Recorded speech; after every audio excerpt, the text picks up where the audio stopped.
welcome back to another video. My name is Jill and today I'm going to be doing my December wrap-up and January TBR. So when I was looking back at all the books that I read in December, I was surprised that I didn't read as much as I thought I did.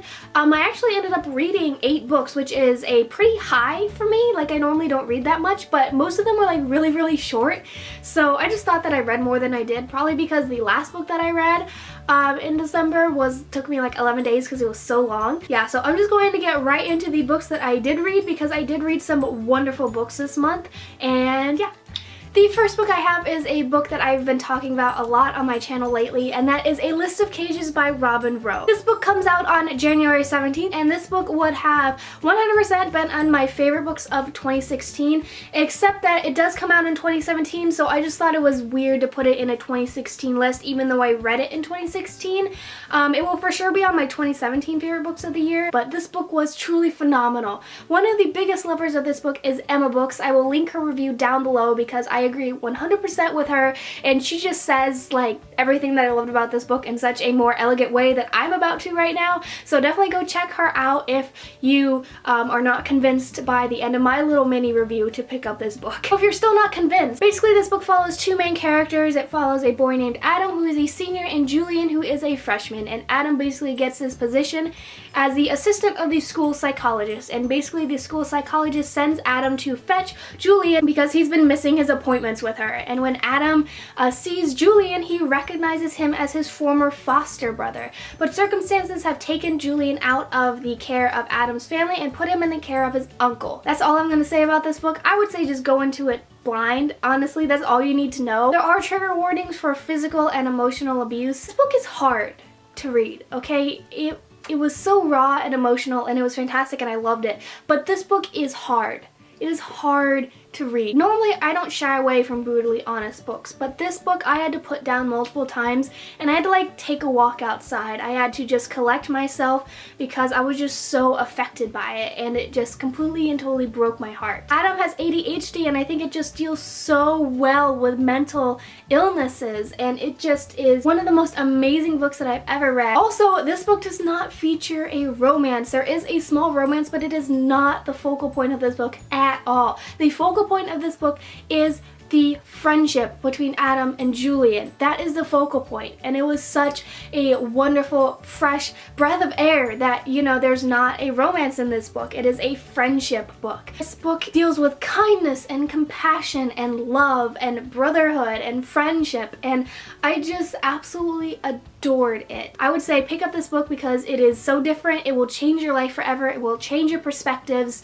I can't talk about it enough. It moved me so much. I don't even know how many times I cried in this book, but I was a complete wreck after it. I implore everyone out there to pick it up because it was so good. I'm going to try to go a little bit quicker through these next ones. The next one I read for school and had to write my final essay on it, and that is The Last Days of Socrates by Plato. This book was interesting. It sort of blew my mind. Normally I really love stories like A Tale of Two Cities, Pride and Prejudice, and I wasn't a huge fan of philosophy and stuff, but after this book I'm actually a pretty big fan of philosophy because it like blew my mind and made me think, and I'm excited to read more of Plato. Next up, I read All in Pieces by Susan Young. This was my book club book for the month of December, and I actually met Susan Young. She came to our book club and discussed it with us. This book basically follows a girl named Savannah, and her brother has autism, and she was kicked out of school because she had a anger management problem. So now she goes to this special school for people who get kicked out of high school, and she meets this guy, and basically this book deals with like this custody battle for her brother. And overall, I read this book like very closely to A List of Cages, so it did not match up at all. I don't remember what I gave it. I remember I was pretty disappointed. It was pretty short. I really loved the main male lead, Cameron. He was adorable, and he's so great, but I couldn't really relate to it at all, so overall I didn't really enjoy it. She was a lovely person. I'm so glad that I actually ended up meeting her.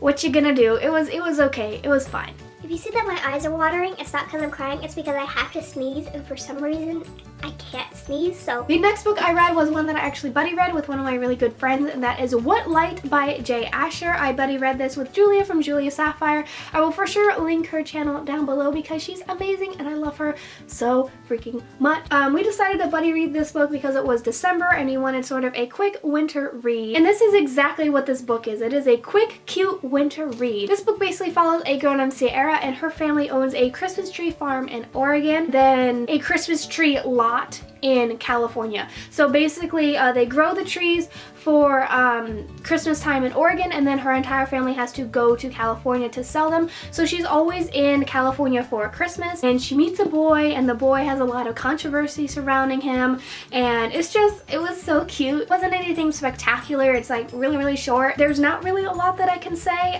Like I said, it wasn't phenomenal. It wasn't like a book that I'll recommend through the ages. It was just really quick and really cute, and so sometimes you just need a book like that. So yeah. Next up, I actually listened to an audiobook of The Darkest Part of the Forest by Holly Black. I ended up picking up this audiobook because at the very beginning of winter break, I was like really sick, and I was like so in the mode to read, but I just couldn't like read the words on the page. But when I listen to audiobooks, I can listen to those when I'm sick, even though I can't read actual words.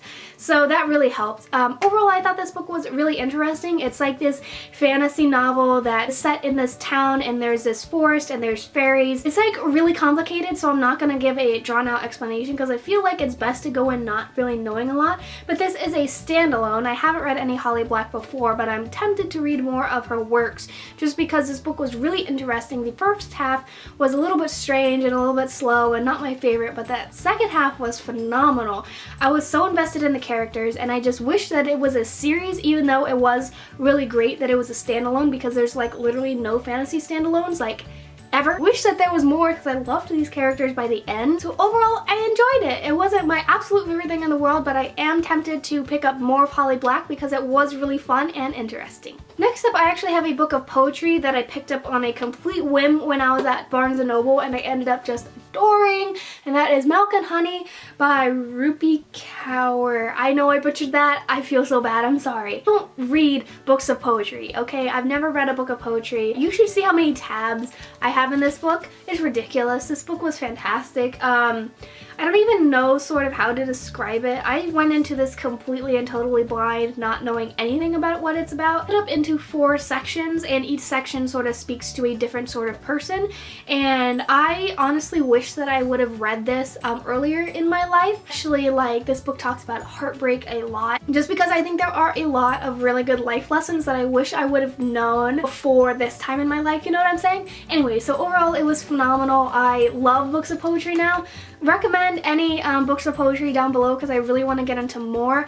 I know the Princess Saves Herself, and this one I think was one that I've been recommended and I'm thinking of picking up. But yeah, leave down your suggestions because I love this. And the final book that I read was the one that took me an eon to read, and that is The Hero of Ages by Brandon Sanderson. I mentioned this book in my best books of 2016 because I loved it. This is the 3rd and final book in the original Mistborn series. He ended up adding like more to it, but this is like the original trilogy. And this book is huge. It has like almost 750 pages in this book with like really tiny font, so it took me a long time to read this book, but it was so good. If I haven't convinced you to pick up Mistborn yet, which is the first book in this series, it's really interesting. Basically, it follows these characters in this world where the magic system comes from consuming metals, and when you consume different metals, certain people can burn those metals and then they gain certain abilities or powers. But if you are a Mistborn, then you can actually burn all of the metals. So it follows amazing characters. This book was pretty slow in the middle, like it talked a lot about war politics and strategy, and there was not a lot of action in the middle, but then it gets going and it's like, ah! I really loved it. It was a great end to an amazing trilogy. It was a little bit slow, so it wasn't my absolute favorite in the trilogy, but I still really enjoyed it, so yeah. Now I'm going to get into my January TBR, and I'm actually going to probably talk about this in a later video, but I'm not going to be doing separate TBR videos anymore. I know lots of booktubers are going to start doing this year because I end up not really reading the books that I talk about in those TBR videos, and it's not because I feel guilty because I haven't read them, it's just because I feel like it's sort of a pointless video to do if I'm not going to read the books anyway, but I just want to show like a bunch of books that I wish I could get to, but I probably won't. Probably will just add a little TBR at the end of my wrap-ups because there are a few books that I have to get to every month because I have book club and school and stuff like that. So yeah, I'm going to add a little section of it, but there will not be separate TBR videos, if that makes sense. The first book that I have to read for one of my book clubs is The Forgetting by Sharon Cameron. This book is set in a really interesting world. It follows a girl named Nadia and the world that she lives in.